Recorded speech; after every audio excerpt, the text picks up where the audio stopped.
কাজী cadet স্কুলের বার্ষিকীয় প্রতিযোগিতা পুরস্কার বিতরণ সাংস্কৃতিক অনুষ্ঠানে আজকের বিশেষ অতিথি, আজকের এই অনুষ্ঠানের সভাপতি এবং প্রধান শিক্ষক, সহকারী শিক্ষক এবং আমার অত্র এলাকার মা ও ভাই ও বোনেরা এবং কোমলমতি ও ছোট শিশু ও ছাত্রছাত্রী ও ভাই বোনেরা, আসসালামু আলাইকুম রহমতুল্লাহি ওয়া বারাকাতুহু।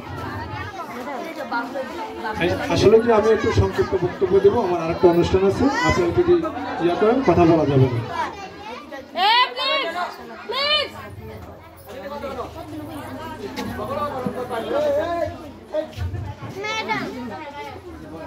তা আজকে আমরা যে একটা স্কুলের ক্রীড়া প্রতিযোগিতা আসছে এবং আমার কোমলবর্তী ছোট শিশুরা যে সুন্দর নাচ করছে এবং বক্তব্য দিচ্ছে, আমি খুব আনন্দিত এবং গর্বিত। এই চশিল থেকে, এই পালপাড়া থেকে এই কাজী ক্যাডেট স্কুলের যে ভবিষ্যৎ, আমাদের যে স্টুডেন্টগুলো ভবিষ্যতে ভালো কিছু করবে, এই জন্য আমরা সবাই তাদের প্রতি দোয়া ও কামনা থাকবে এবং আমরা আমাদের ওর সহযোগিতা থাকবে। আমার পক্ষ থেকে এবং আমার গ্রামবাসীর পক্ষ থেকে, আমার দলের বিএনপির পক্ষ থেকে আমাদের যতটুকু সম্ভব আমরা এই স্কুলটিকে প্রতিষ্ঠিত করার জন্য ভবিষ্যতে একটা সুন্দর স্কুল, একটা মাঠ স্কুলের প্রয়োজন এবং একটা মাঠ দেখতে হবে স্কুলে, এবং স্কুলটিকে এবং আরও উন্নয়ন করার জন্য আমরা বিএনপির পক্ষ থেকে, আমার পক্ষ থেকে যতটুকু সহযোগিতা সম্ভব আমি সহযোগিতা করবো আল্লাহর রহমতে, যদি আল্লাহ আপনাদের দোয়া আমাকে বাঁচিয়ে রাখে। আমাদের কাম্য হলো শিক্ষায় মানুষের মেরুদণ্ড, আসলে তাই না, সুশিক্ষা মানুষের মেরুদণ্ড।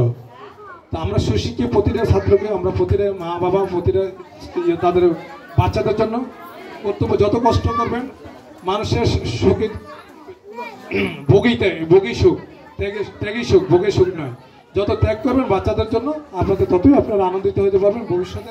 এই আনন্দই অনেক বেশি। যার বাচ্চারা আজকে এখানে যে দুটো বক্তব্য দিল ইংলিশে, আপনারা জানেন, এগুলো আল্লাহ তাআলা যদি তাদেরকে আমরা দোয়া করবো আরও ভবিষ্যতে যেন তারা আরও সুন্দর করতে পারে এবং তাদের উজ্জ্বল ভবিষ্যৎ যেন আল্লাহ তাআলা দেখে আমাদের এই মার্কে ইউনিটে তারা একটা সচিব বা একটা ভালো ডক্টরেট হয়ে এমপি মন্ত্রী হতে পারে, এই দোয়া আমরা সবাই করবেন। ফলে আমাদের দেশের সন্তানেরা, আমাদের এই এলাকার পালপাড়ার সন্তানেরা ভালো কিছু করে একজনের দোয়া। আর আপনাদেরকে আরও গুরুত্বপূর্ণ বক্তব্য হলো, আপনারা কখনো প্রতিহিংসা করবেন না, কারো প্রতিহিংসা না করে প্রতিজন ছাত্রদের, সবার ছাত্রদের জন্য সবাই চেষ্টা করলে সবাই পারবে না এই কথাটি বলিও না। এটা অনেক কবিতা কাজী নজরুল আমার ছিল, আপনারা সবাই চেষ্টা করলে আমাদের হবে ইনশাল্লাহ।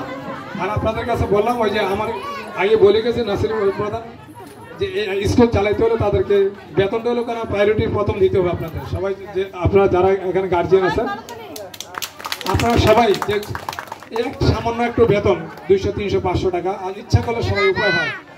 আমাদের ইচ্ছা শক্তি থাকতে হবে যে আমাদের স্টুডেন্ট যে থেকে পরে স্কুলে যে ভালো থাকতে হবে, বেতন দিলে আর উন্নত করতে পারবে। প্রতিটা গার্জিয়ানের, অভিভাবকের ইচ্ছা শক্তি হলো কেন এই স্কুলটাকে প্রতিষ্ঠিত ভবিষ্যৎ তাদের উপরেই নির্ভর করবে যে ওই স্কুলটা কীভাবে করতে হবে।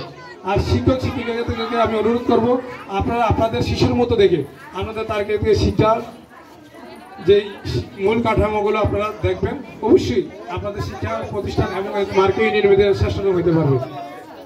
এই বলে আমার বক্তব্য বেশি বাড়াবো না। আপনি দোয়া নিয়ে আপনাদের কাছ থেকে আমাকে চিনে নাও, আমারও পরিচয় দেই, আমি মুসলিম পাড়ারি ছেলে, আমার বাবার জন্য দোয়া করবেন।